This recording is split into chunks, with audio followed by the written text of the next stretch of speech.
apertura les decía que hoy había preparado una columna sobre un tema que parece que como no está de moda, ya no hay que hablar más nada, ya no hay ningún problema, ya está, hubo ley.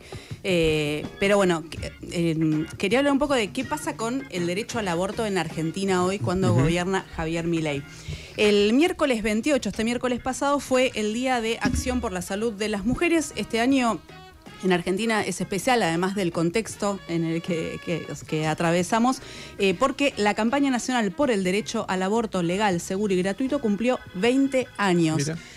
En la campaña están las autoras del primer proyecto de legalización de la interrupción voluntaria del embarazo que se presentó en Argentina en 2007, con una foto que, si la ven, circula bastante en redes, un grupo muy chiquito de mujeres, en que estaba Nora Cortiñas, estaba en ese momento una diputada de izquierda, Patricia Walsh, y la que hoy es diputada de la Ciudad del Frente Izquierda, Andrea Datri, bastante en contraste con lo que después fue la Marea Verde.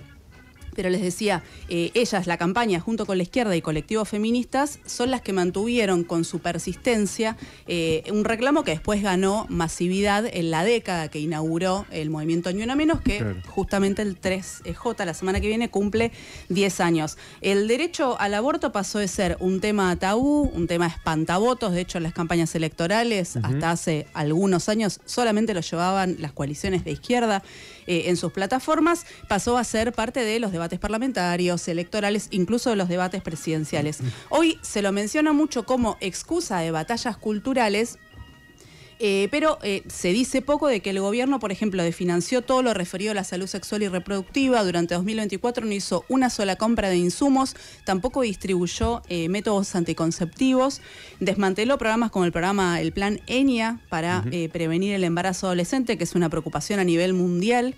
Y delegó a las provincias el financiamiento y la aplicación de las políticas vinculadas al aborto. Hoy sabemos que solamente 14 provincias realizaron compras propias de los insumos necesarios, sobre todo el misoprostol, que es una droga indispensable para las interrupciones. ¿Qué pasa con las demás? Nadie lo sabe. Lo más probable es que el destino de las mujeres y las personas con capacidad de gestar que viven en esas provincias sea la clandestinidad o tener que viajar a otro distrito. Claro, es una forma para hacerlo. De socavar ese derecho sin poder pasar por el Congreso, porque en el Congreso seguramente se les complica. Claramente, sí, sería muy difícil. Les decía, cifras oficiales no hay, pero hay dos datos importantes que recaban organizaciones en base a la poca información pública que hay. Una es que se mantiene la tendencia 2023, que es el último año que se contabilizaron, está cerca de las 100.000 interrupciones, no hubo un aumento significativo, y esto me interesa porque no sé si vieron que el gobierno agita mucho esto, la crisis demográfica y que es culpa de las feministas y del aborto legal, pero no sé si notaron que nunca da una sola cifra. No. Jamás, no hay ningún número. Después, casi la mitad de los abortos, el 43%, se hacen en el primer nivel de atención de salud, es decir, en salitas o en lo que, por ejemplo, en la Ciudad de Buenos Aires llaman los CESAC, los centros de salud. ¿Por qué? Porque son procedimientos que son sencillos, son seguros, se hacen con medicamentos y con acompañamiento profesional. Y 9 de cada 10 abortos se realizan antes de las 12 semanas, es decir, bien dentro del plazo que establece la ley, que son 14 semanas.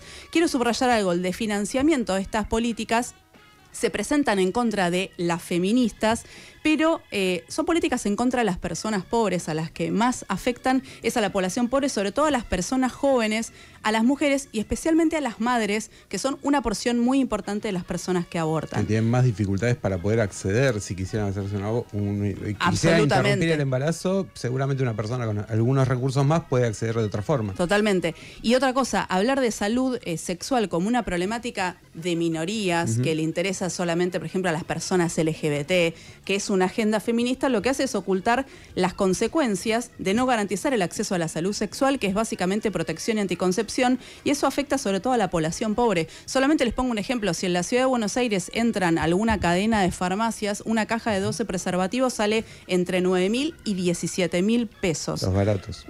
Por eso, o sea, en ese rango de precios por abajo, eso es muy difícil conseguir. Así todo, el derecho al aborto sigue siendo legal en Argentina, y esto lo subrayo porque en muchas de las organizaciones que se dedican a hacer acompañamiento y a brindar información se encuentran con que las mujeres, por ejemplo, que buscan, que quieren averiguar, tienen miedo de hacerlo en centros de salud o en las líneas oficiales porque creen que hubo algún cambio sobre todo por los discursos oficiales que se escuchan. Pero aunque algún funcionario, el propio presidente, algún diputado o diputada haya amenazado con derogar la ley 27.610 de interrupción voluntaria, no es tan sencillo de revertir como un fallo de la Corte Suprema, que es, por ejemplo, lo que pasó en Estados Unidos hace poco. Esto, por supuesto, no quiere decir que no vayan a intentarlo, pero como decías antes vos, Diego, hoy el desfinanciamiento y los recortes en salud son los principales obstáculos para acceder a ese derecho. Y en abril de este año, 2025, el jefe de gabinete, Guillermo Franco, reconoció en el informe que tuvo que dar en el Congreso, donde responde las preguntas de diputados y diputados, que no existe una línea de financiamiento específica destinada al cumplimiento de la ley 27.610. Entonces, el derecho al aborto vuelve a tener un precio. Por ejemplo, una caja de misoprostol, esta droga indispensable para hacer el procedimiento, cuesta alrededor de 100.000 pesos. Bueno. Y en muchos lugares, aunque te dan acompañamiento y las profesionales muchas veces tienen la mejor voluntad para hacer el procedimiento, no tienen el medicamento y te proponen que lo compres vos, bueno, tenés que tener 100.000 pesos. Los sectores antiderechos están súper activos en este contexto. Existe algo denominado los municipios pro vida. Uno de los más conocidos es San Miguel, que no por casualidad es también la cuna de las Fuerzas del Cielo, esta agrupación conservadora hiperoficialista. San Miguel es un modelo del accionar antiderechos. Tienen desde 2017, o sea, no es algo que empezó nuevo, ahora con Miguel, con Milei. Desde 2017 existe el programa El Camino de la Embarazada, que fue reformulado y fortalecido en el marco de la ley de los 1000 días, que es una ley que se promulgó junto con la ley de interrupción voluntaria, que se disfraza de gente que quiere ayudar, pero que lo que hace es bloquear información sobre abortos seguros. Y no es el único lugar en la provincia de Buenos Aires que uso estos ejemplos porque es donde vive gran parte de la población en Argentina.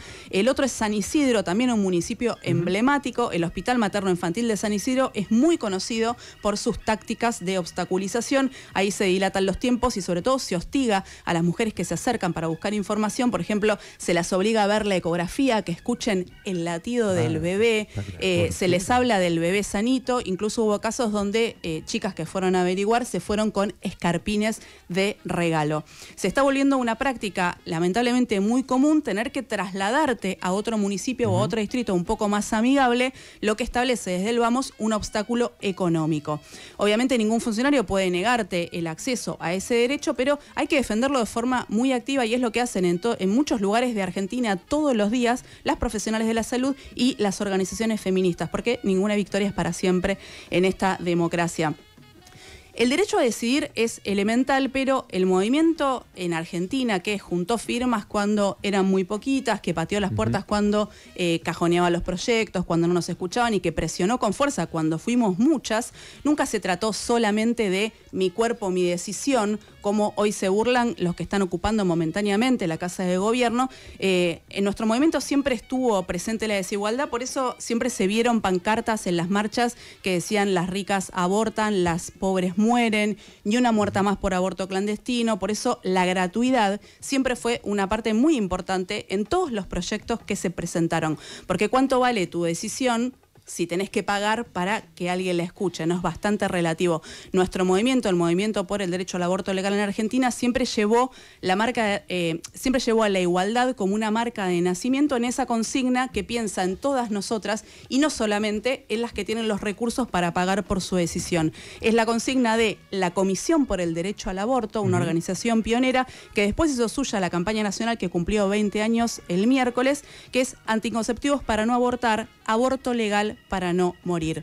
Por la persistencia de ese reclamo en Argentina, el derecho al aborto no depende de la voluntad de un juez ni de ninguna corte, es seguro, es gratuito y es ley. No importa quién gobierne el país, la provincia ni el municipio.